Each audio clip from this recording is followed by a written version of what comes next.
नमस्कार। एक नई सुबह की शुरुआत के साथ हम हाजिर हैं एक नए तेवर और नए कलेवर के साथ एक बार फिर नया सवेरा के इस बेहद खास अंक को लेकर। मैं हूं शहला निकार और मेरे साथ मेरी सहयोगी आंचल गुलाटी गुंबर। शुक्रिया शैला। तो आज सोमवार का दिन है। अगले 1 घंटे में हम जानेंगे देश और दुनिया से जुड़ी तमाम बड़ी खबरें और अंतर्राष्ट्रीय के साथ साथ जो राष्ट्रीय खबरें वो बहुत ही क्विक अंदाज में हम आपको दिखाएंगे। साथ ही बात होगी 14वें एरो इंडिया शो को लेकर, साथ ही किस तरह से G20 की जो कृषि की पहली बैठक है उसके बारे में भी आपको देंगे जानकारी। लेकिन निगाह डालते हैं टॉप स्टोरीज यानी कि हेडलाइंस पर।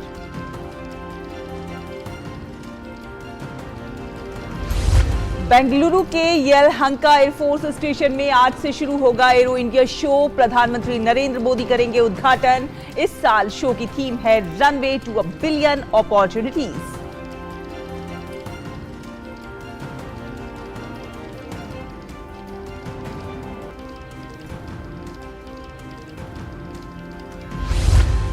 त्रिपुरा विधानसभा चुनाव के लिए सभी सियासी दलों ने झोंकी ताकत। आज अगरतला में प्रधानमंत्री नरेंद्र मोदी करेंगे चुनावी रैली। 16 फरवरी को होना है मतदान।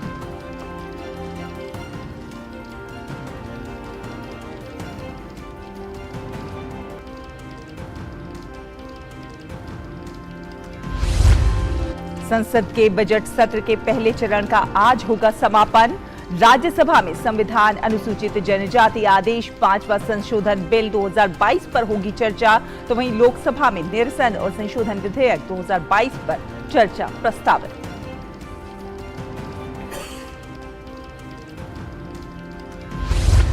राष्ट्रपति द्रौपदी मुर्मू आज उत्तर प्रदेश दौरे के दूसरे दिन लखनऊ में बाबा साहब भीमराव अंबेडकर विश्वविद्यालय के दीक्षांत समारोह में होंगी शामिल। काशी विश्वनाथ मंदिर के दर्शन और गंगा आरती में भी लेंगे हिस्सा।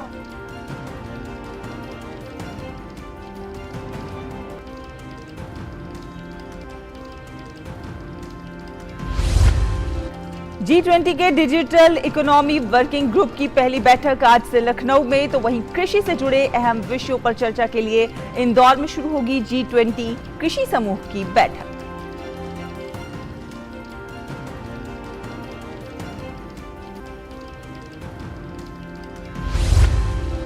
संयुक्त राष्ट्र महासचिव ने रूस यूक्रेन संघर्ष पर जताई चिंता। कहा कम होती जा रही है शांति की संभावनाएं। गंभीर गहन वैश्विक असर के कारण कई दर्द से गुजर रहे हैं लोग।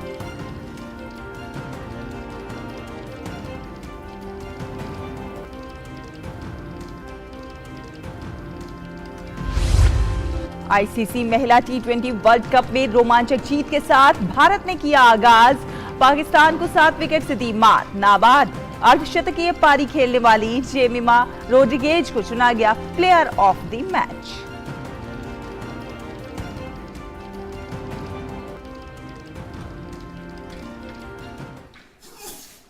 तो नया सवेरा में आइए सबसे पहले देखते हैं देश भर से कुछ खास खबरें और बात करते हैं एरो इंडिया शो को लेकर। तो प्रधानमंत्री नरेंद्र मोदी आज बेंगलुरु के येलहंका स्थित वायु सेना स्टेशन पर 14वें एरो इंडिया 2023 का उद्घाटन करेंगे। एरो इंडिया 2023 की जो थीम है वो है runway to a billion opportunities. प्रधानमंत्री की परिकल्पना make in India make for the world के अनुरूप एरो इंडिया 2023 में स्वदेशी उपकरणों और जो तमाम टेक्नोलॉजीज हैं उन्हें दर्शाया जाएगा। देखिए एक खास रिपोर्ट। बेंगलुरु के येलहंका में वायुसेना स्टेशन पर इस साल के 14वें एरो इंडिया के आयोजन की तैयारी पूरी कर ली गई है। एरो इंडिया 2023 की विषय वस्तु runway to a billion opportunities है। आधुनिक भारत के संकल्प को दृढ़ता के साथ प्रोत्साहित करने वाले प्रधानमंत्री नरेंद्र मोदी सोमवार को 14वें एरो इंडिया 2023 का उद्घाटन करेंगे। पीएम मोदी की परिकल्पना make in India make for the world के अनुरूप एरो इंडिया में स्वदेशी उपकरणों और प्रौद्योगिकियों को दर्शाया जाएगा। इसके साथ ही विदेशी कंपनियों के साथ साझेदारी भी की जाएगी। जितना हमने सोचा था उससे कहीं ज्यादा ग्रैंड, उससे कहीं ज्यादा भव्य इवेंट यहां आयोजित होने जा रहा है। इसकी भव्यता का अंदाजा आप सभी इसी इवेंट में आने वाले पार्टिसिपेंट्स की संख्या को देखकर लगा सकते हैं। जैसा कि आप सबको बतलाया गया है कि लगभग 100 फ्रेंडली कंट्रीज और 800 से अधिक एग्जिबिटर्स के साथ यह देश का अब तक का सबसे बड़ा एरो इंडिया शो है। एरो इंडिया में रक्षा क्षेत्र में आत्मनिर्भरता पर जोर देते हुए यूएवी सेक्टर, रक्षा क्षेत्र और भावी प्रौद्योगिकियों को पेश करने वाले कार्यक्रम होंगे। इनके अलावा कार्यक्रम में स्वदेशी हल्के लड़ाकू विमान तेजस, HTT-40, Dornier light utility helicopter, हल्के लड़ाकू हेलीकॉप्टर और उन्नत हल्के हेलीकॉप्टर को निर्यात के लिए प्रस्तुत किया जाएगा। कार्यक्रम के जरिए स्वदेशी MSME और स्टार्टअप का एकीकरण भी संभव होगा, जो वैश्विक आपूर्ति श्रृंखला से संबंधित है। इसके जरिए विदेशी निवेश सहित सह विकास और सह उत्पादन के लिए साझेदारी भी आमंत्रित की जाएगी। विंग्स ऑफ द फ्यूचर की थीम के साथ इंडिया पेविलियन इस इवेंट के आकर्षण का केंद्र होगा और यह पेविलियन नए भारत की सामर्थ्य, अवसरों और साथ ही साथ संभावनाओं से दुनिया को भी परिचित कराएगा। इसमें इंडिजिनस डिफेंस प्रोडक्ट्स का एग्जीबिशन होगा, जिसमें एस्टैब्लिश्ड बिजनेस ऑर्गेनाइजेशंस और स्टार्टअप्स अपने अपने प्रोडक्ट्स का डिमॉन्स्ट्रेशन भी करेंगे। यह Pavilion defence and aerospace sector में भारत की इमर्जिंग कैपेबिलिटीज को दुनिया के सामने लाने में भी यह सहायक होगा। एरो इंडिया प्रदर्शनी में लगभग 100 विदेशी और 700 भारतीय कंपनियों सहित 800 से अधिक रक्षा कंपनियां भाग लेंगी। प्रदर्शनी में भाग लेने वाली भारतीय कंपनियों में MSME और स्टार्टअप शामिल हैं, जो देश में विशिष्ट प्रौद्योगिकियों की उन्नति, एरोस्पेस में वृद्धि और रक्षा क्षमताओं को पेश करेंगे। ब्यूरो इनपुट्स के साथ आयशा खानम और सुधीर यादव की रिपोर्ट, DD न्यूज। तो ये 14वां एरो इंडिया शो जो है, ये अपने आप में भारत की ताकत को दिखाने के लिए काफ़ी अहम है कि किस तरह से तमाम जो दिग्गज एविएशन कंपनियां हैं वो इसमें भाग लेंगी और एरोस्पेस से जुड़ी हम कह सकते हैं असीम संभावनाओं के आकाश हैं इस पूरे एरो इंडिया शो में। बिल्कुल, ये कह सकते हैं कि दुनिया जो है भारत की ताकत को देखेगी, ये गलत नहीं होगा बिल्कुल।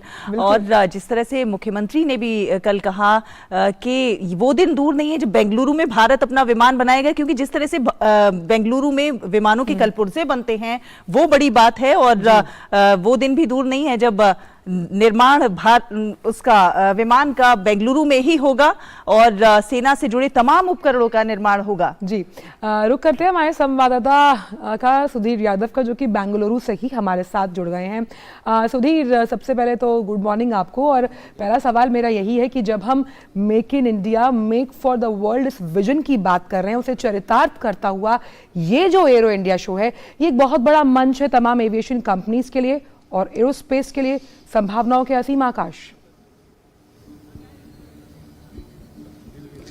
बिल्कुल आंचल, देखिए 14वें संस्करण की जो शुरुआत है अब से थोड़ी देर बाद प्रधानमंत्री मोदी यहां करेंगे। मेरे ठीक पीछे आप देख रहे होंगे ये मंच है, यहां से शुरुआत होगी। और जैसा आपने साफ तौर पर कहा कि भविष्य की संभावनाओं को देखते हुए जो हमारी भारत का जो एविएशन सेक्टर है उसमें किस तरह की संभावना है, किस तरीके से हम आगे जा सकते हैं, उनको लेकर यहां शोकेस किया जाएगा। और किस तरीके से पूरी दुनिया हमारी तरफ देख रही है उसकी संभावनाओं को देखते हुए यहां सारी चीजें बहुत बड़े स्तर पर इसकी तैयारियां की गई हैं। कल रक्षा मंत्री ने साफ तौर पर कहा कि आत्मनिर्भरता की ओर हम तेजी से बढ़ रहे हैं और हमारी कोशिश है कि जो इंडियनाइजेशन की जो प्रोसेस है उसको और तेजी से आगे लेकर आया जाए।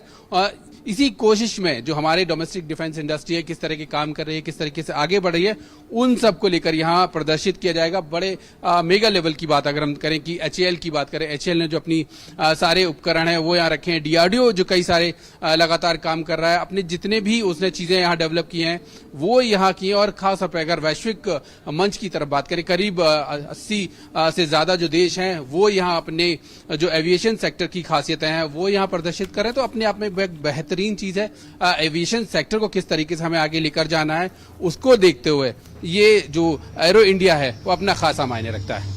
बिल्कुल सुधीर, जिस तरह से आपने बताया कि आत्मनिर्भरता की दिशा में एक बहुत बड़ा कदम है ये।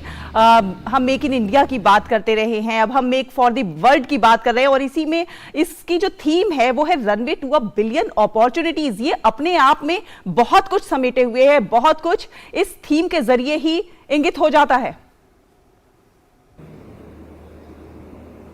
अब बिल्कुल देखिए, अब से कुछ समय पहले की अगर बात करें तो जिस तरीके से सरकार की कोशिश रहती थी कि हमारा जो आयात है उस पर हम निर्भर रहते थे। कई सारे जो विकसित देश है, यूरोप है, अमेरिका के हैं, वहां से आयात पर निर्भरता हमारी ज्यादा रहती थी। लेकिन अब जिस तरीके से सरकार लगातार जो डोमेस्टिक डिफेंस इंडस्ट्री है उसको पिच कर रही है, उसी का नतीजा आप देखिए। जो हमारी इंडियनाइजेशन की जो प्रोसेस है उसमें काफी ज्यादा बढ़ोतरी हुई है और करीब 15,000 करोड़ से ज्यादा का जो हमारा एक्सपोर्ट है वो पहुंच रहा है। यही जो runway to the billion opportunities है उसकी बात यही है कि किस तरीके से न केवल हम अपनी जो डोमेस्टिक डिफेंस इंडस्ट्रीज है उनकी सारी जरूरतें पूरी करें, लेकिन हमारी जो फ्रेंडली फॉरेन कंट्रीज भी हैं उनकी जरूरतों के लिहाज से हम किस तरीके से एक्सपोर्ट कर सकते हैं उनको लेकर यहां चला जाएगा। और रक्षा मंत्री ने भी साफ तौर पर कल ये कहा कि जो डिफेंस मिनिस्टर कॉन्क्लेव है उसमें जॉइंट कोलैबोरेशन की बात की जाए। अगर जॉइंटली जो दोनों देश हैं वो कई सारे प्रोडक्ट पे काम करेंगे। इसके अलावा हम किस तरीके से अपने जो साजो सामान है, रक्षा साजो सामान है, तेजस की बात करें, लाइट यूटिलिटी हेलीकॉप्टर की बात करें, LCH की बात करें, प्रचंड की बात करें, तो ये सारे जो साजो सामान है भारत अब HAL यहां बना रहा है, अपनी सेनाओं की जरूरतों के लिहाज से बना रहा है। अब इनको किस तरीके से जो हमारी फ्रेंडली फॉरेन कंट्रीज हैं उनको दिया जा सकता है, इस पर भी चर्चा होगी। तो जाहिर तौर पर जो एरो इंडिया है वो खास तौर पर भारत का जो रक्षा साजो सामान है उसको प्रदर्शित करने का मंच तो है ही है, लेकिन हमारी जो फ्रेंडली फॉरेन कंट्रीज है किस तरीके से दुनिया में हम आगे बढ़ रहे हैं उसको प्रदर्शित करने का भी एक माध्यम है। बिल्कुल, रक्षा बाजार बहुत बड़ा है जब हम संभावनाओं का जिक्र करते हैं, लेकिन सुधीर अगर हम मुख्य आकर्षण की बात करें, आपने जो लाइट कॉम्बैट हेलीकॉप्टर है प्रचंड का जिक्र किया, तेजस की बात की, तो जो इंडियन पवेलियन है जिसका नाम फ्यूचर ऑफ द थिंग्स कहा गया कि किस तरह से जो थीम है उसको लेकर भविष्य में आगे बढ़ेंगे, वो भी कहीं ना कहीं जो तमाम विदेशी मेहमान आने वाले हैं उनके लिए बहुत अहम। बिल्कुल, देखिए खासतौर पर इंडिया करें तो LCA जो Mark 1 है उसको वहां रखा गया, शोकेस वहां किया गया पूरी तरीके से। और उसके बाद जो हमारे स्टार्टअप्स हैं, हमारी जो नई तकनीक है उनको किस तरीके से दिखाया गया है, वो सारी चीजें इंडियन पवेलियन है उसमें रखी गई हैं। और जिस तरीके से आपने साफ तौर पर बात करी कि runway to the billion opportunities, उसमें जिस तरीके से आंचल जो हमारी सरकार है पिछले काफी समय से हम ये देख रहे हैं कि किस तरीके से उसको जो रक्षा सेक्टर है उसको डेवलप करने की जो कोशिश की जा रही है लगातार, चाहे डोमेस्टिक लेवल पे भी ऑर्डर की बात करें, जाए जो रक्षा सेना है उनके ऑर्डर्स की भी बात की जाए, सरकार की तरफ से भी ये कोशिश की गई है। जो पॉजिटिव इंडियनाइजेशन लिस्ट आई है उनमें भी ये कोशिश की गई है कि कई सारे साजो सामान ऐसे हैं जो हम अपने देश से अपनी जो स्वदेशी रक्षा कंपनियां हैं उनसे ही खरीदारी करेंगे। तो ये सारी चीजें हैं और इंडिया पवेलियन खासतौर पर इन सारी चीजों को प्रदर्शित करेगा। हमारे जो स्टार्टअप्स हैं, हमारी जो नई टेक्नोलॉजीज है उनको ध्यान में रखते हुए इंडियन पवेलियन में सारी चीजें शोकेस की जा रही हैं। बिल्कुल, ये कहना बिल्कुल गलत नहीं होगा कि आज दुनिया भारत की ताकत को देखेगी और इस एयर शो में, इस मेगा एयर शो में विमानन क्षेत्र में जो भारत का विकास है और इसकी जो रक्षा क्षमताएं हैं उसका प्रदर्शन होगा बड़े पैमाने पर। बहुत बहुत धन्यवाद सुधीर हमारे साथ जुड़ने के लिए और ये इनपुट साझा करने के लिए। बिल्कुल, और फिलहाल नया सवेरा में वक्त एक छोटे से ब्रेक का। पेमेंट फेल, लेकिन पैसे तो कट गए, गई मेरी मेहनत की कमाई। हो जाएगी भरपाई, चिंता मत कर मेरे भाई। अगर डिजिटल ट्रांजैक्शन फेल हो जाए और अकाउंट से पैसे कट जाएं, तो बैंक समय से पैसे लौटा देगा, वरना कॉम्पनसेशन का है प्रावधान। नहीं तो RBI के ओम्बुड्समैन को शिकायत करें आप। या बिल, मेरी फीस।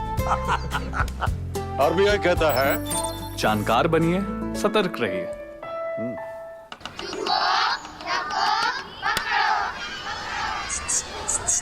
अच्छे समझ गए सब? Good, very good. एक बार फिर करेंगे।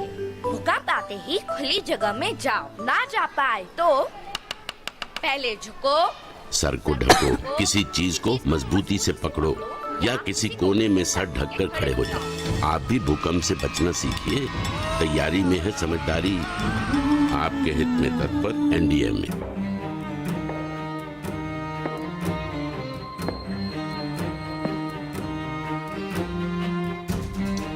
कब तक आप ऐसे फ्यूचर का टेंशन लेकर चलते रहेंगे? LIC के न्यू पेंशन प्लस के साथ अपनी पेंशन का प्लान बनाइए, क्योंकि ये प्लान आपके फ्यूचर के लिए मार्केट लिंक्ड वेल्थ क्रिएट करता है। और तो और इस प्लान में गारंटीड एडिशंस के साथ पेंशन पाने के कई ऑप्शंस भी हैं, so that you grow young and tension free. LIC, हर पल आपके साथ। ब्रेक के बाद सभी का स्वागत है नया सवेरा में। बिल्कुल। और अब चुनाव की खबर का रुख करते हैं। आपको बता दें कि त्रिपुरा में चुनाव प्रचार अपने चरम पर है। सभी पार्टियां प्रचार में अपनी पूरी ताकत झोंक रही हैं। प्रधानमंत्री और भाजपा के वरिष्ठ नेता नरेंद्र मोदी आज त्रिपुरा के अगरतला में चुनावी रैली करेंगे। त्रिपुरा में चुनाव प्रचार के लिए अब सिर्फ 2 दिन बचे हैं। सभी पार्टियां जोर शोर से चुनावी प्रचार में लगी हुई हैं। इससे पहले प्रधानमंत्री नरेंद्र मोदी ने शनिवार को त्रिपुरा में 2 चुनावी जनसभा को संबोधित किया था और गोमती में प्रधानमंत्री नरेंद्र मोदी ने रोड शो भी किया था। त्रिपुरा की 60 विधानसभा सीटों पर 16 फरवरी को मतदान होना है।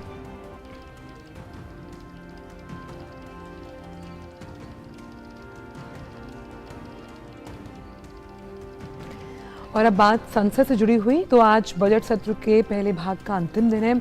इस सत्र के दौरान राष्ट्रपति के अभिभाषण पर चर्चा हुई और अगले भाग में विभिन्न विभागों की अनुपूरक मांगों पर चर्चा होगी। आज की अगर बात करें तो राज्यसभा में Arjun Munda the constitution scheduled tribes order 5th amendment bill 2022 को सदन में लाएंगे। ये बिल यानी संविधान अनुसूचित जनजाति आदेश 5वां संशोधन बिल 2022 को 9 दिसंबर 2022 को लोकसभा में पेश किया गया था। बिल छत्तीसगढ़ में लागू होने के संबंध में संविधान अनुसूचित जनजाति आदेश 1950 में संशोधन करता है।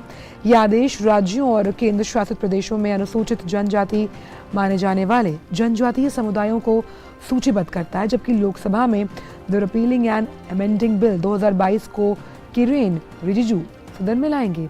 ये बिल निरसन और संशोधन विधेयक 2022 को 19 दिसंबर 2022 को लोकसभा में पेश किया गया था। ये 65 कानूनों को निरस्त करने का प्रयास करता है जो अप्रचलित हैं या फिर जिन्हें अन्य कानूनों द्वारा निरर्थक बना दिया गया। ये फैक्टरिंग रेगुलेशन एक्ट 2011 में एक मामूली प्रारूपण त्रुटि को भी ठीक करता है।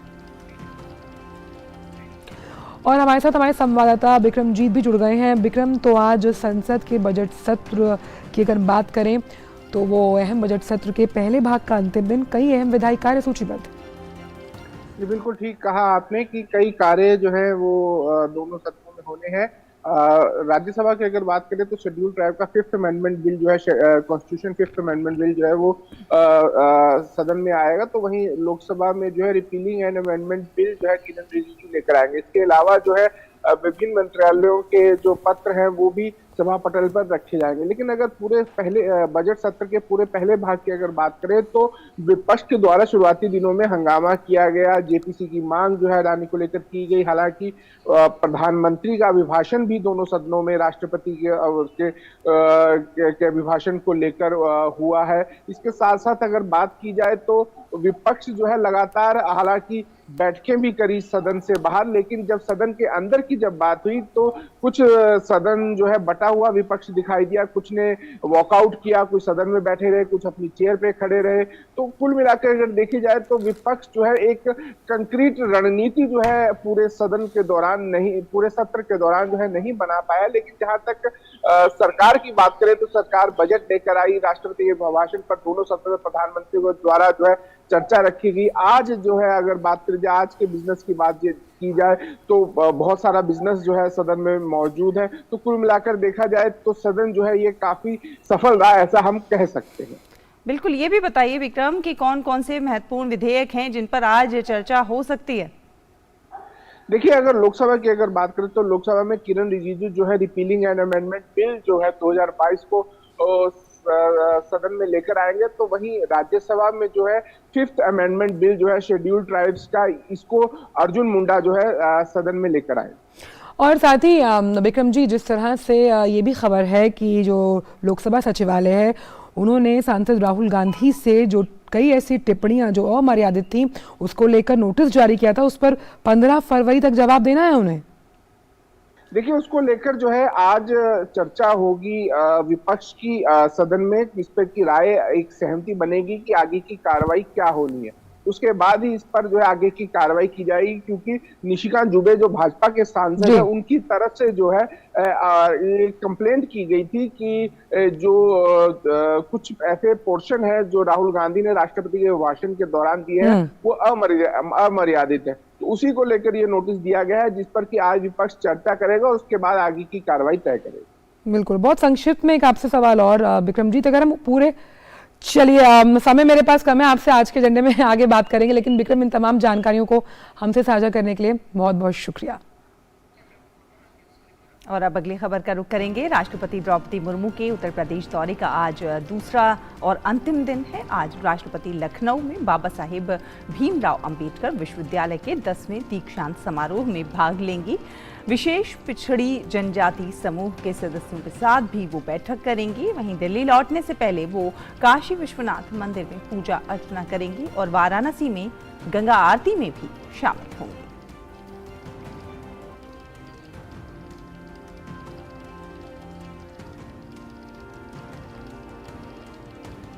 और फिलहाल वक्त एक छोटे से ब्रेक का।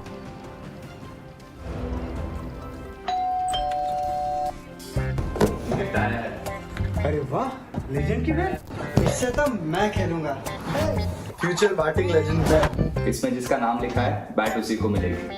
अरे यार, देखा, अगर इस पे मेरा नाम नहीं लिखा होता तो कितनी दिक्कत हो जाती। इसलिए आरबीआई कहता है बैंक अकाउंट हो या बैंक लॉकर, उसमें नॉमिनी का नाम जरूर दर्ज करें ताकि आपकी जमा पूंजी उसी को मिले जिसे आपने मेहनत किया है। आरबीआई कहता है जानकार बनिए, सतर्क रहिए। पता है, लोग अक्सर मुझसे पूछते हैं कॉल सेंटर का स्टेडी जॉब क्यों छोड़ा। I wanted more out of life, बस मैंने अपना स्टार्टअप शुरू किया। जानना चाहोगे कैसे? Then start up your own business as an LIC agent. यहाँ सब कुछ है, great products, zero investment, leading organization and unlimited opportunities। तो क्या आप तैयार हैं? LIC एजेंट बनो, अब बड़ा सोचो। हमारी वेबसाइट पर जाएं या अपनी नजदीकी LIC शाखा से संपर्क करें। ब्रेक के बाद स्वागत है आपका। आप देख रहे हैं नया सवेरा। और अब बात करते हैं G20 से जुड़ी हुई। तो G20 कृषि कार्य समूह की पहली बैठक आज से 15 फरवरी तक देश के सबसे स्वच्छ शहर इंदौर में होने जा रही है। 3 दिन की इस बैठक में G20 देशों से आ रहे प्रतिनिधि कृषि क्षेत्र से जुड़े प्रमुख विषयों पर चर्चा करेंगे। बैठक के पहले दिन कृषि स्टॉक हासिल करने के लिए अपनाई जा रही जो प्रक्रियाएं हैं और खाद्य सुरक्षा के लिए जलवायु आधारित स्मार्ट कृषि पर अलग अलग सत्रों में चर्चा की जाएगी। केंद्रीय विमानन मंत्री ज्योतिरादित्य सिंधिया और मुख्यमंत्री शिवराज सिंह चौहान बैठक स्थल पर कृषि क्षेत्र से जुड़ी भारत की उपलब्धियों, नवाचारों और तकनीकों पर आधारित एक प्रदर्शनी का भी शुभारंभ करेंगे। कृषि कार्य समूह की पहली बैठक के अंतिम दिन 4 प्रमुख विषयों पर मंथन होगा। इस बैठक में भाग लेने के लिए सिर्फ G20 देशों से ही नहीं बल्कि आमंत्रित देशों और राष्ट्रीय अंतर्राष्ट्रीय कृषि क्षेत्र से जुड़ी संस्थाओं के 98 डेलीगेट्स भाग लेंगे। इस महत्वपूर्ण बैठक के दौरान विदेशी मेहमानों को न सिर्फ मालवा के खान पान और संस्कृति से रूबरू करवाया जाएगा बल्कि इंदौर का जो राजवाड़ा पैलेस है और धार जिले के प्रसिद्ध पर्यटन स्थल मांडू है उसके भी दीदार करवाए जाएंगे। और इंदौर से ही जुड़ रहे हैं हमारे संवाददाता आदित्य श्रीवास्तव हमारे साथ। आदित्य, सुप्रभात आपको। तो अगर हम पहले कार्य समूह बैठक की बात करें जो कि कृषि से जुड़ा हुआ है, आज का दिन काफ़ी अहम क्योंकि जो स्टॉक को मेंटेन करने की उन्नत टेक्नोलॉजीज हैं उस पर तो चर्चा होगी, साथ ही साथ भारत किस तरह से कृषि क्षेत्र में आगे बढ़ रहा है इस पर भी मंथन किया जाएगा।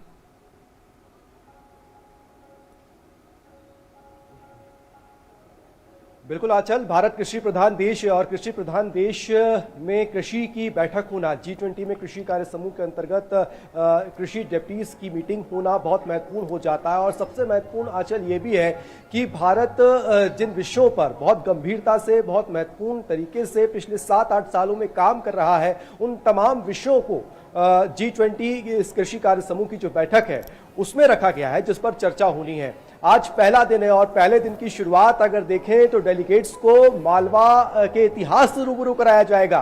बैठक में तो वो बाद में जाएंगे लेकिन सबसे पहले वो इंदौर जो देश का सबसे स्वच्छ शहर है, 1 बार नहीं, 2 बार नहीं, 3 बार नहीं बल्कि 6 बार से लगातार स्वच्छता में नंबर 1 इंदौर आ रहा है। और उसका जो राजवाड़ा पैलेस है जिसकी विरासत बहुत समृद्ध है आंचल, वहां पर उनको ले जाया जाएगा। और मैं इस वक्त मौजूद हूं उस राजवाड़ा पैलेस में, जहां थोड़ी देर में तमाम जो डेलीगेट G20 देशों से यहाँ पहुंच रहे हैं आंचल, वो यहाँ पर पहुंचेंगे। मेरे पीछे आप देख सकते हैं ये राजवाड़ा पैलेस है, बहुत भव्य इमारत है, 7 मंजिला ये पूरी इमारत है। और ये राजवाड़ा पैलेस होलकर साम्राज्य का एक तरीके से हेडक्वार्टर हुआ करता था और यहीं से ही करीब 200 साल पुरानी ये पूरी इमारत है और यहीं से ही होलकर साम्राज्य की जो प्रमुख कामकाज होता था वो इसी पैलेस से हुआ करता था। और आज मालवा और होलकर साम्राज्य का जो इतिहास है वो रूबरू कराया जाएगा यहाँ पे इस पूरे राजवाड़ा पैलेस की अगर बात की जाए तो। और आंचल, जिस तरीके से आप कह रहे थे ना कि जो विषय इसमें रखे गए हैं वो विषय इसलिए भी महत्वपूर्ण है, स्टॉक मेंटेन करने को लेकर जिस तरीके से G20 देश जो है वो काम कर रहे हैं, उनकी जो नवाचार है, उनकी जो बेस्ट प्रैक्टिसेस हैं उसको वो साझा करेंगे। और एक और महत्वपूर्ण बात आंचल, आज के विषयों की अगर बात की जाए तो वो ये कि किस तरीके से जलवायु परिवर्तन जो हो रही है और उस जलवायु परिवर्तन के दौर में कैसे मॉडर्न एग्रीकल्चर की तरफ आगे बढ़ाया जाए, जिसे कहें कि कृषि की पद्धतियां जिस तरीके से बदल रही हैं उसको कैसे अपनाया जाए, इस पर भी मंथन होगा। ये 2 बहुत महत्वपूर्ण विषय हैं जिस पर आज चर्चा होनी है। इसके साथ साथ एक प्रदर्शनी होगी यहाँ पे जिसका शुभारंभ मुख्यमंत्री शिवराज सिंह चौहान करने वाले हैं और वो प्रदर्शनी बताएगी भारत की ताकत को, किस तरीके से भारत पर ड्रॉप मोर क्रॉप के लिए काम कर रहा है, किस तरीके से भारत पशुपालन के क्षेत्र में, मत्स्य पालन के क्षेत्र में काम कर रहा है और अपनी कृषि की जो आर्थिक व्यवस्था है उसको किस तरीके से आगे बढ़ा रहा है। तो आंचल, कुल मिलाकर देखा जाए तो बहुत महत्वपूर्ण विषय आज रखे गए हैं। ऐतिहासिक इमारतों के भी दीदार किए जाएंगे और खान पान की अगर बात की जाए तो वो भी देखने को मिलेगा। बिल्कुल, ना केवल यहाँ की संस्कृति से विदेशी मेहमान रूबरू होंगे, ना केवल यहाँ के खान पान को जानेंगे, यहाँ की विरासत को जानेंगे और समझेंगे, बल्कि कई महत्वपूर्ण विषय हैं जिन पर आज चर्चा होगी। कृषि में कौन कौन से नए आयाम हासिल किए हैं भारत ने और आगे भविष्य में कौन कौन से नए आयाम हासिल करने हैं, इन पर चर्चा होगी। साथ ही साथ जो स्मार्ट, जलवायु आधारित स्मार्ट कृषि की बात हो रही है, ये क्या है आदित्य, जरा इसके बारे में अगर आप हमारे दर्शकों को समझा सकें।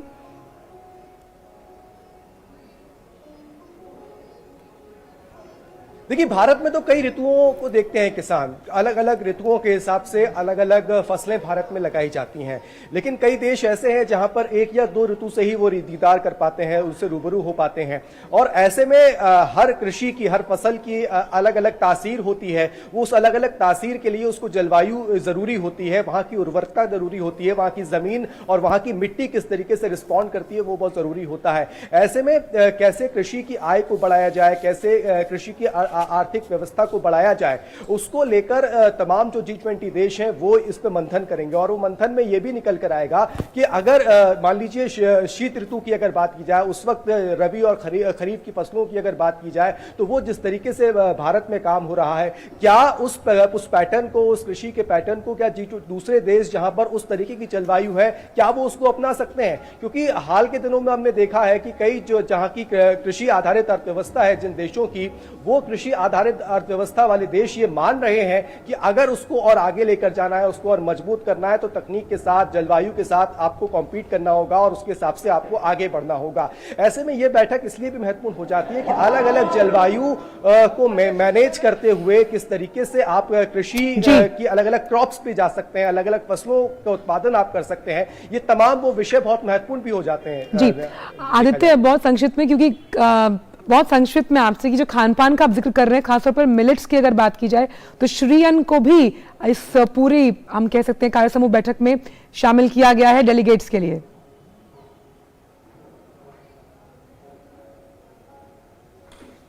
बिल्कुल, मैं आपको दिखाऊंगा। ये स्टॉल्स हैं यहाँ पे जो मिलेट्स आधारित कुछ स्टॉल्स भी लगाए गए हैं। मोटे अनाज से बनी हुई जलेबियां परोसी जाएंगी जब मेहमान यहाँ पर पहुंचेंगे। और ये पूरे स्टॉल है जहाँ इंदौर की अगर राजवाड़ा की बात की जाए या 56 दुकानों की बात की जाए, जो प्रोडक्ट्स यहाँ पर मिलते हैं आंचल, वो तमाम खान पान का जो स्वाद है वो यहाँ पर जो मेहमान आ रहे हैं G20 देशों से, डेलीगेट्स आ रहे हैं, वो ले पाएंगे। तो कुल मिलाकर देखा जाए तो मीठा भी है, मोटे अनाज से बने हुए नमकीन के उत्पाद भी हैं। और ये सब यही नहीं बल्कि अगले 3 दिन नाश्ते में लंच की बात की जाए या डिनर की बात की जाए तो ये उनको परोसा जाएगा। बिल्कुल, ये परोसा जाएगा। आप भी इसका स्वाद चखिएगा, फिर हमें बताइएगा। बहुत बहुत शुक्रिया आदित्य इन तमाम जानकारियों को हमसे साझा करने के लिए।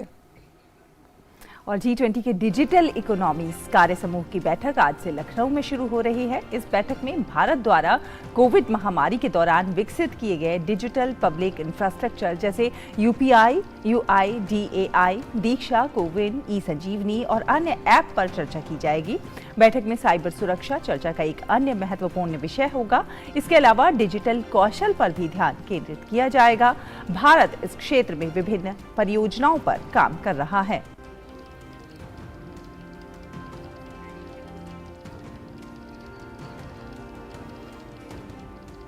देश के मुख्य न्यायाधीश DY चंद्रचूड़ आज सुप्रीम कोर्ट के 2 नए न्यायाधीशों न्यायमूर्ति राजेश बिंदल और न्यायमूर्ति अरविंद कुमार को शपथ दिलाएंगे। दोनों न्यायाधीशों की नियुक्ति की अधिसूचना शुक्रवार को जारी हुई थी। इसके साथ ही 9 महीनों के बाद सुप्रीम कोर्ट में कुल 34 न्यायाधीश पूरे हो जाएंगे। आज से सुप्रीम कोर्ट 34 न्यायाधीशों की पूर्ण क्षमता से काम करेगा। इससे पहले पिछले सप्ताह सुप्रीम कोर्ट में 5 न्यायाधीशों की नियुक्ति हुई थी। इस तरह अब सुप्रीम कोर्ट में न्यायाधीशों की सभी जो रिक्तियां हैं वो खत्म हो गई हैं। लेकिन इसी वर्ष मई से जुलाई के बीच सुप्रीम कोर्ट ने 6 न्यायाधीश जो हैं वो सेवानिवृत्त हो जाएंगे।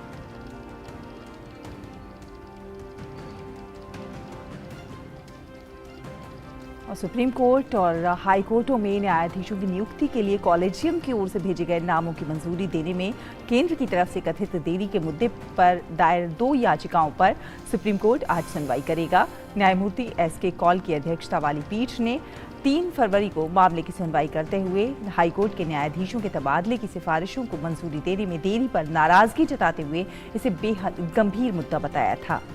अटॉर्नी जनरल R वेंकटरमणी और ने 3 फरवरी को शीर्ष अदालत को आश्वासन दिया था कि सुप्रीम कोर्ट में 5 न्यायाधीशों की पदोन्नति के लिए पिछले साल दिसंबर की कॉलेजियम की सिफारिश को जल्द ही मंजूरी दे दी जाएगी। इसके बाद 6 फरवरी को 5 न्यायाधीशों न्यायमूर्ति पंकज मित्तल, न्यायमूर्ति संजय करोल, न्यायमूर्ति PV संजय कुमार, न्यायमूर्ति एहसानुद्दीन अमानुल्लाह और न्यायमूर्ति मनोज मिश्रा को शीर्ष अदालत के न्यायाधीश के रूप में पद की शपथ दिलाई गई थी।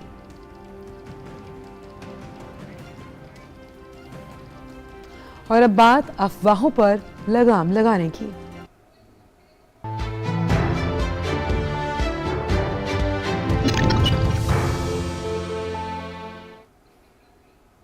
तो अफवाहों को विराम लगाने की बात करते हैं। सरकारी तेल company Indian oil corporation limited के नाम पर डीलरशिप और वितरण के लिए फर्जी अप्रूवल लेटर जारी किया जा रहा है। PIB ने अपने फैक्ट चेक ट्विटर हैंडल से इस खबर की सच्चाई बताई। PIB फैक्ट चेक के अनुसार ये अप्रूवल लेटर पूरी तरह से फर्जी। सरकारी तेल कंपनी इंडियन ऑयल कॉरपोरेशन ने इसी तरह का पत्र जारी नहीं किया है। साथ ही सही जानकारी के लिए IOCL की जो आधिकारिक वेबसाइट है उस पर जाकर इस सिलसिले में सही जानकारी जुटाने का अनुरोध किया गया। हम अपने दर्शकों से इस मंच के माध्यम से अनुरोध करते हैं कि अब वो अफवाहों से बचें और सोशल मीडिया पर वायरल हो रही किसी भी खबर या वीडियो की सत्यता को हमेशा जांचें। अनावश्यक वायरल होने वाले संदेशों से हमेशा बचें।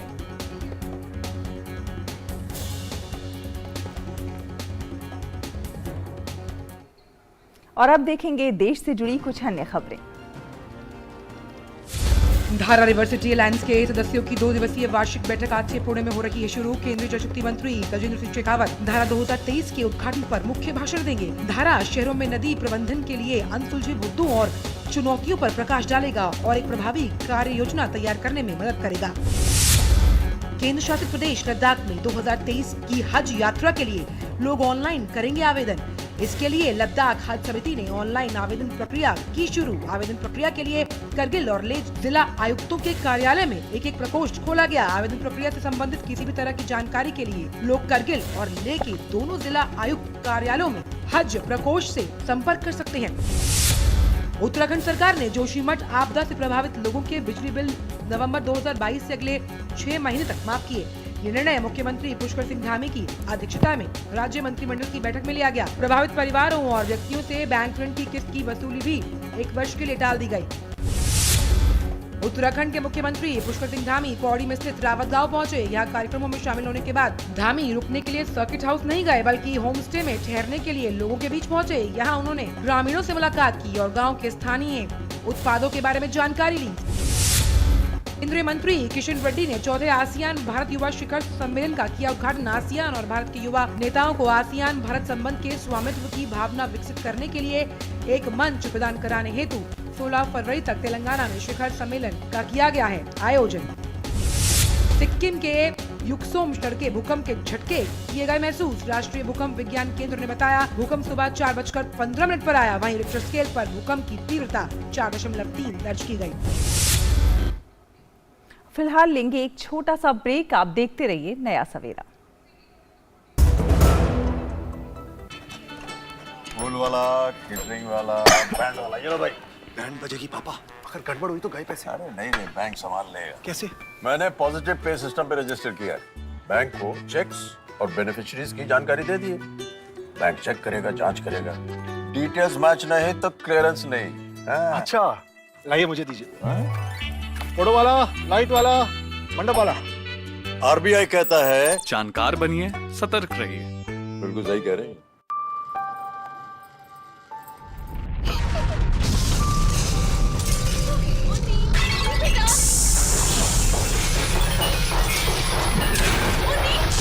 तकनीकी सलाह लेकर घर बनाया, इसलिए ये सलामत है।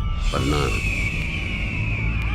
आज ही अपना भूकंप जोन जानिए और किसी स्ट्रक्चरल इंजीनियर से सलाह लीजिए। भूकंप में घर सुरक्षित तो आप सुरक्षित। आपके हित में तत्पर NDMA। ब्रेक के बाद सभी का स्वागत है। आइए अब देखते हैं दुनिया भर से कुछ खास खबरें।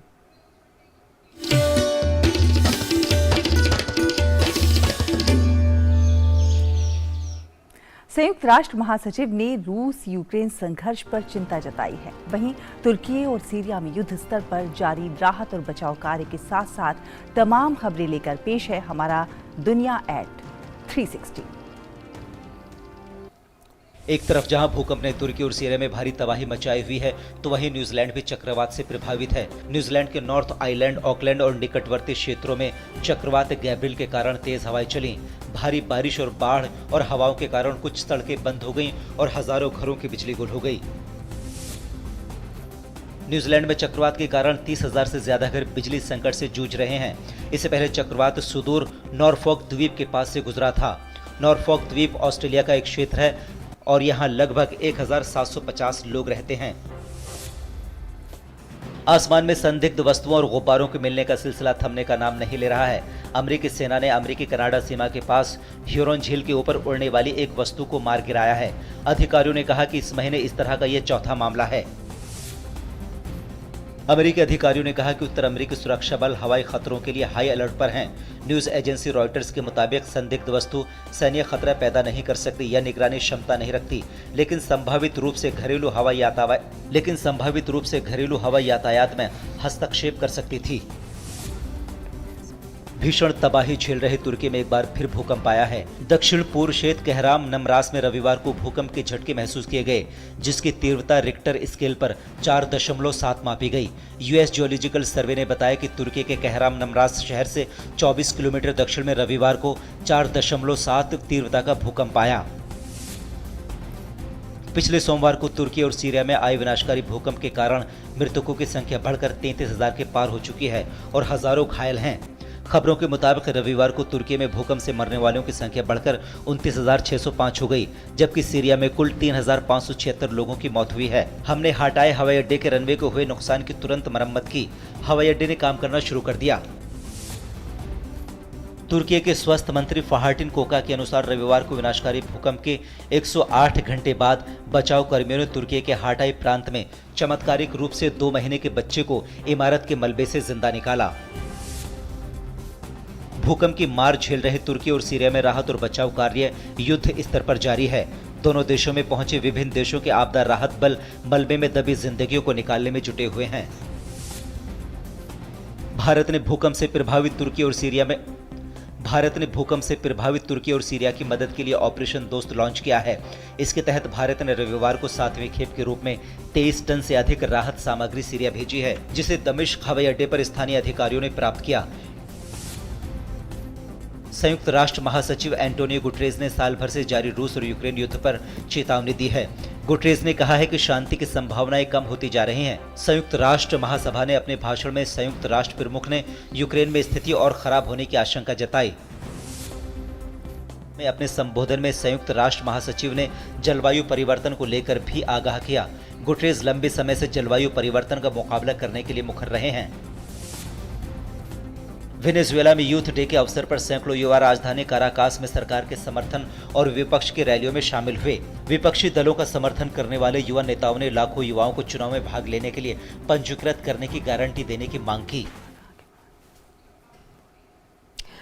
और अब बात करेंगे कारोबार जगत की बहुत ही क्विक रैप में।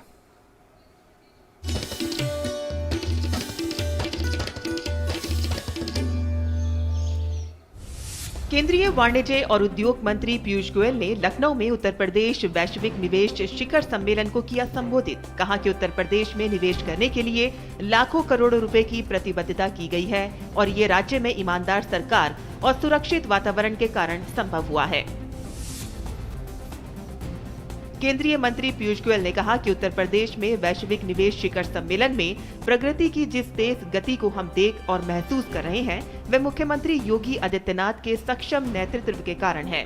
उन्होंने ये भी कहा कि उत्तर प्रदेश अब आगे की ओर बढ़ रहा है और अब इसकी प्रगति को कोई भी नहीं रोक सकता। केंद्रीय मंत्री पीयूष गोयल ने कहा कि उत्तर प्रदेश में स्टार्टअप इंडिया की प्रगति संतोष का विषय है। उत्तर प्रदेश 2020 में एक उभरता हुआ इकोसिस्टम राज्य था, लेकिन 2021 के रैंकिंग में उत्तर प्रदेश स्टार्टअप इकोसिस्टम में अग्रणी है। उन्होंने कहा कि राज्य में 8,277 स्टार्टअप्स हैं और राज्य चौथे स्थान पर है। लखनऊ में आयोजित यूपी ग्लोबल इन्वेस्टर समिट 2023 को राज्य के मुख्यमंत्री योगी आदित्यनाथ ने भी संबोधित किया।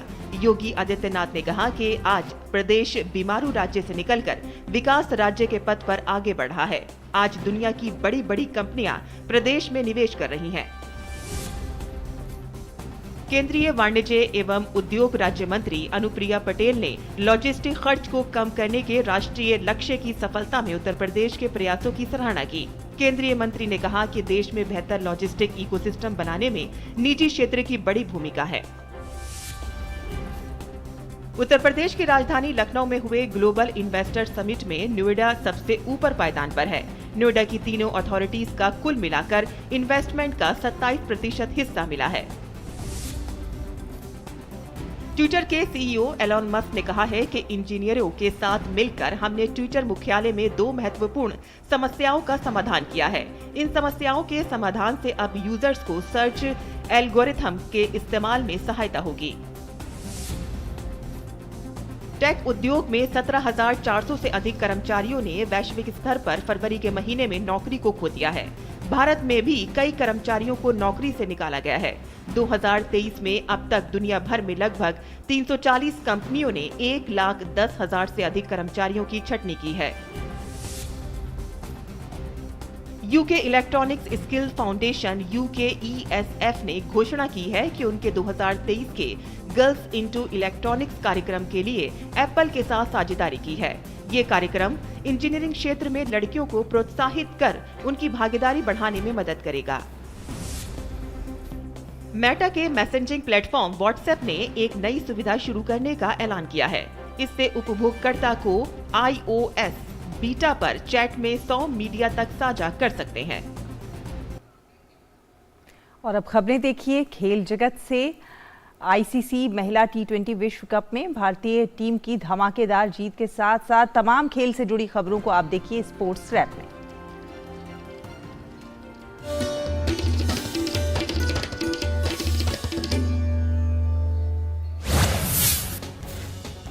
भारतीय महिला क्रिकेट टीम ने दक्षिण अफ्रीका में चल रहे आईसीसी महिला T20 विश्व कप में जीत के साथ शुरुआत की है। रोमांचक मुकाबले में भारतीय महिलाओं ने पाकिस्तान को 7 विकेट से हराने में सफलता पाई। पाकिस्तान से जीत के लिए मिले 150 रन के लक्ष्य को भारत ने 1 ओवर शेष रहते हासिल कर लिया। मैच में 35 रन की नाबाद पारी खेलने वाली जेमिमा रोड्रिगेज को प्लेयर ऑफ द मैच चुना गया। महिला विश्व कप में ही रविवार को खेले गए एक अन्य मुकाबले में श्रीलंका ने बांग्लादेश को 7 विकेट से हराकर लगातार दूसरी जीत हासिल की। बांग्लादेश से मिले 127 रन के लक्ष्य को श्रीलंका ने 10 गेंद शेष रहते हासिल कर लिया। इस जीत के साथ श्रीलंका अपने ग्रुप में शीर्ष पर पहुंच गई है। पहली बार आयोजित होने जा रहे महिला प्रीमियर लीग के लिए आज मुंबई में खिलाड़ियों की नीलामी की जाएगी। इस नीलामी में 409 खिलाड़ियों को शामिल किया गया है। इन 409 खिलाड़ियों में 246 भारतीय और 163 विदेशी क्रिकेटर हैं। प्रत्येक टीम के पास कुल 12-12 करोड़ रुपए की नीलामी पर्स है। इस दौरान टीमें अपनी टीम में न्यूनतम 15 और अधिकतम 18 खिलाड़ी ही खरीद सकती हैं। बंगाल ने रणजी ट्रॉफी के फाइनल में स्थान बना लिया है। सेमीफाइनल में बंगाल ने पिछली बार के विजेता मध्य प्रदेश को 306 रन के अंतर से हराकर खिताबी मुकाबले में प्रवेश किया। फाइनल में बंगाल का सामना सौराष्ट्र से होगा। रणजी ट्रॉफी के दूसरे सेमीफाइनल में सौराष्ट्र ने कर्नाटक को हराकर फाइनल में जगह बनाई। रोमांचक मुकाबले में सौराष्ट्र ने कर्नाटक को 4 विकेट से हराया। मैच की पहली पारी में दोहरा शतक और दूसरी पारी में नाबाद 47 रन की पारी खेलने वाले सौराष्ट्र के कप्तान अर्पित को प्लेयर ऑफ द मैच चुना गया। खेलो इंडिया विंटर गेम्स के तीसरे संस्करण का आयोजन गुलमर्ग में किया जा रहा है। प्रतियोगिता के तीसरे दिन रविवार को विभिन्न स्पर्धाओं में खिलाड़ियों के बीच जोरदार टक्कर देखने को मिली। बैंडी में गुजरात ने शानदार प्रदर्शन करते हुए शीर्ष स्थान हासिल किया। वहीं लड़कियों के 1000 मीटर आइस स्केटिंग में महाराष्ट्र की स्वारली आशुतोष ने पहला स्थान प्राप्त करते हुए स्वर्ण पदक जीता। इंग्लिश प्रीमियर लीग में मैनचेस्टर यूनाइटेड ने अपने शानदार खेल को जारी रखते हुए लीड्स यूनाइटेड को 2-0 से हरा दिया। इस जीत के साथ टीम अंक तालिका में तीसरे स्थान पर बनी हुई है। ईपीएल के ही एक अन्य मुकाबले में खिताब की प्रबल दावेदार मैनचेस्टर सिटी ने एस्टन विला को 3-1 से हरा दिया। इस जीत के साथ मैन सिटी अंक तालिका में शीर्ष स्थान पर मौजूद आर्सेनल के करीब पहुंच गई है। सिटी की तरफ से 3 गोल पहले हाफ में हुए। ला लीगा में बार्सिलोना ने शीर्ष स्थान पर अपनी स्थिति मजबूत कर ली है। रविवार को खेले गए मुकाबले में बार्सिलोना ने विलारियाल को 1-0 से हरा दिया। बार्सिलोना के लिए पैड्री ने 18वें मिनट में गोल किया। इटालियन लीग में नपोली ने क्रेमोनोस को 3-0 से हरा दिया है। इस जीत के साथ नपोली ने लीग में 16 अंक की बढ़त के साथ शीर्ष स्थान पर अपनी स्थिति मजबूत कर ली है। और आइए देखते हैं खबरें सिनेमा जगत से।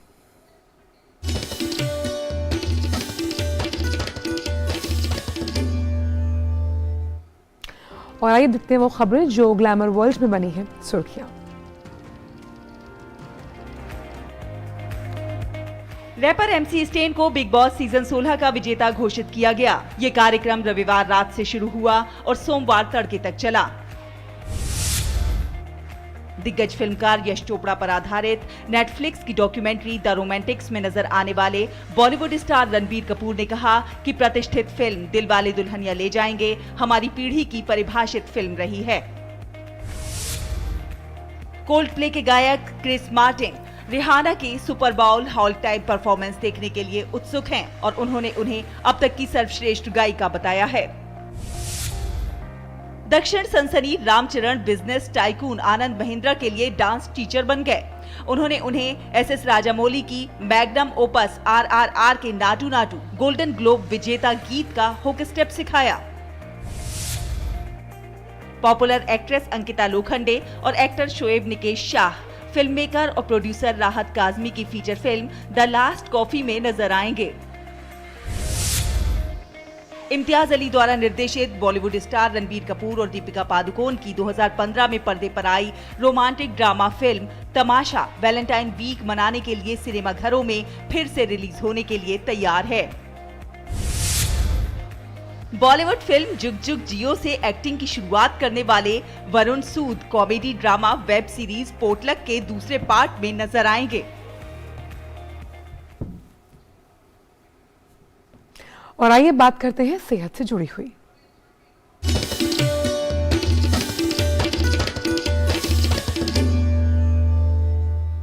वातावरण और मौसम का असर हमारे श्वसन तंत्र पर पड़ता है।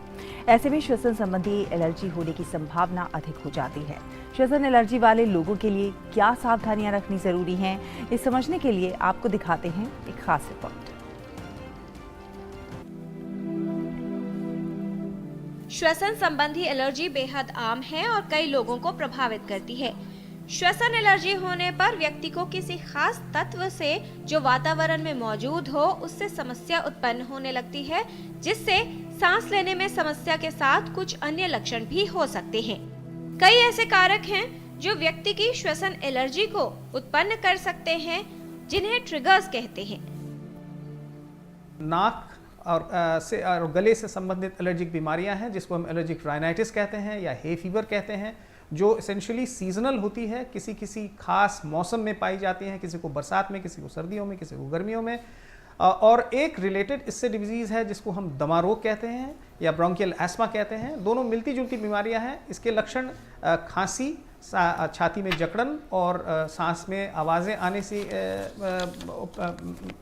रोगी उपलब्ध करता है। हम अपने चिकित्सक से संपर्क करें और इस बीमारी का निदान, पहचान और निदान करवाएं, उपचार करें।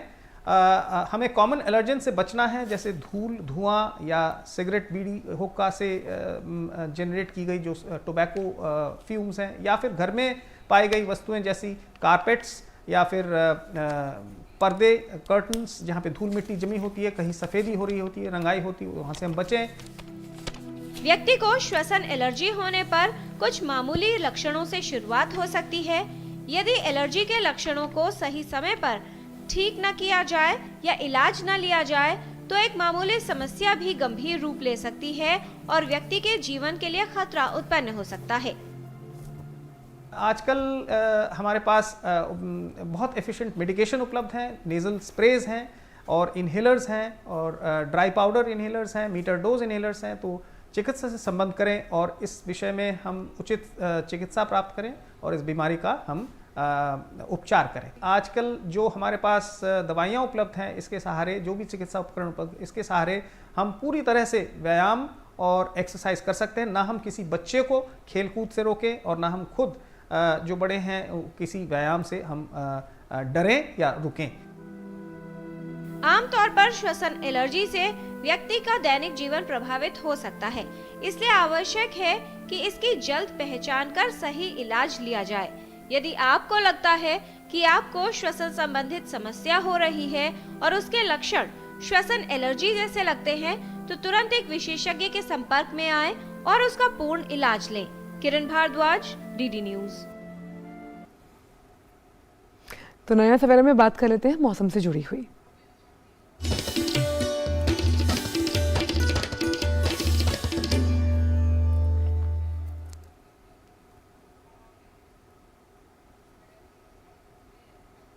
बात मौसम के मिजाज की करें तो आज पंजाब, हरियाणा, दिल्ली, उत्तर प्रदेश, बिहार के साथ साथ उत्तरी मध्य प्रदेश और उत्तरी राजस्थान में 20 से 30 किलोमीटर प्रति घंटे की तेज सतही हवा चलने की उम्मीद। अरुणाचल प्रदेश में हल्की से मध्यम बारिश और की संभावना जताई जा रही है। वहीं पूर्वी असम में हल्की से मध्यम बारिश हो सकती है। असम और सिक्किम की बात करें तो उसके पश्चिमी हिस्सों में हल्की बारिश की संभावना है। दिन और रात का जो तापमान है वो उत्तर पश्चिम और मध्य भारत की अगर बात करें, साथ ही साथ धीरे धीरे देश के पूर्वी हिस्सों में और गिरने का अनुमान जताया जा रहा है। और आइए नजर डालते हैं उन तमाम राज्यों पर और देखते हैं कि न्यूनतम और अधिकतम तापमान क्या है।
नया सवेरा के आज के इस अंक में इसी के साथ बस इतना ही, लेकिन जाने से पहले भी बहुत कुछ है खास आपके लिए। क्यों आंचल?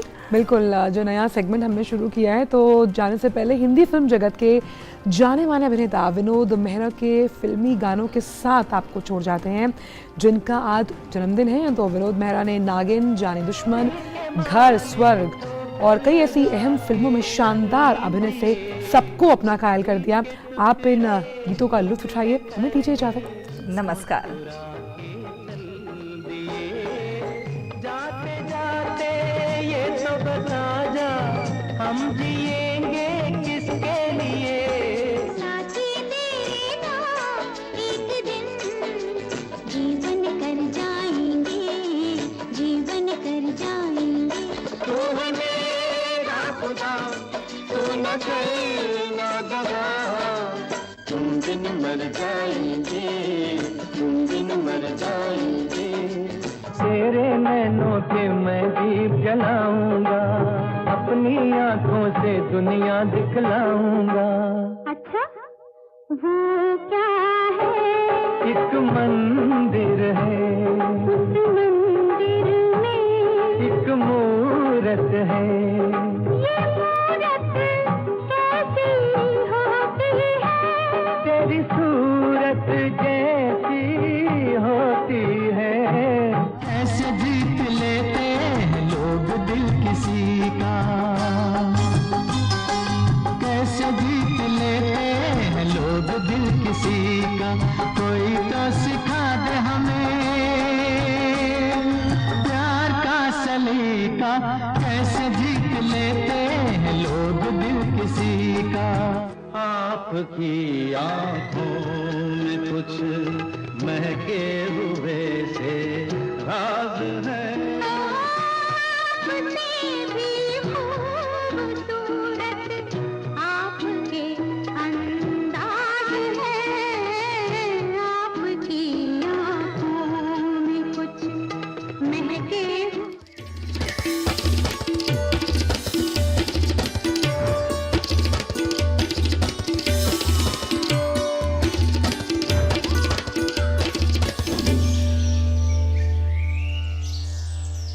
नया सवेरा के प्रायोजक थे LIC, हर पल